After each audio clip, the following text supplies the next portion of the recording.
Қайырлы күн қыздар, корейский фунчоза салатын дайындаймыз. Алдымен маған тіркеліп, қоңырау белгісін басып қойыңыздар. Ең бірінші фунчозамызды ыдысымызға салып, ыстық су құйып 7 минутқа қалдырып қоямыз. Келесі қиярымызды алып, жіңішке етіп, қиғашынан турап аламыз. Және кішкенеден алып, соломка түрінде турап шығамыз.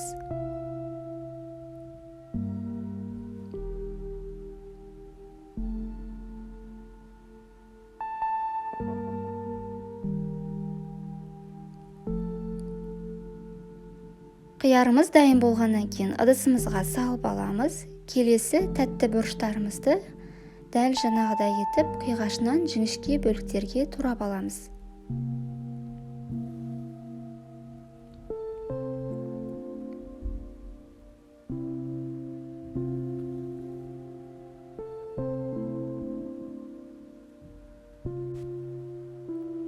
Дайын болғаннан кейін ыдысымызға саламыз.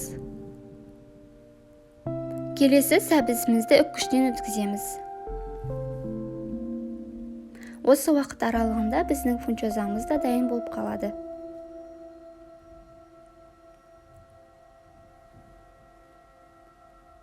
Фунчоза дайын болды. Мен ыстық суын төгіп, салқын сумен бір шайып алдым да, асүйге арналған қайшымен осындай бөліктерге бөліп кесіп шықтым.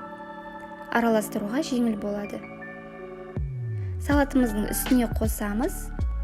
Және осындай чим-чим дәмдеу үшін қолдандым. Егер қаласаңыздар, соевый соуспен де жасауға болады.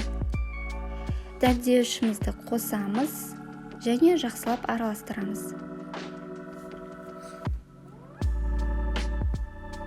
Қыздар, менің жасаған фунчоза салатым етсіз дайындалды.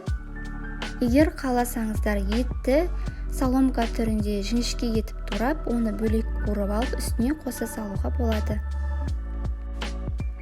Салатымыз дайын болды. Қыздар, міндетті түрде жасап көріңіздер, етсізде өте дәмді шығады. Астарыңыз дәмді болсын. Қыздар, келесі менің каналымда шығатын рецепт макулюбе деген тағам өте ерекше және тойымды қонақтарға да жасауға болады. Көру үшін міндетті түрде тіркеліп, қоңырау белгісін басыңыз.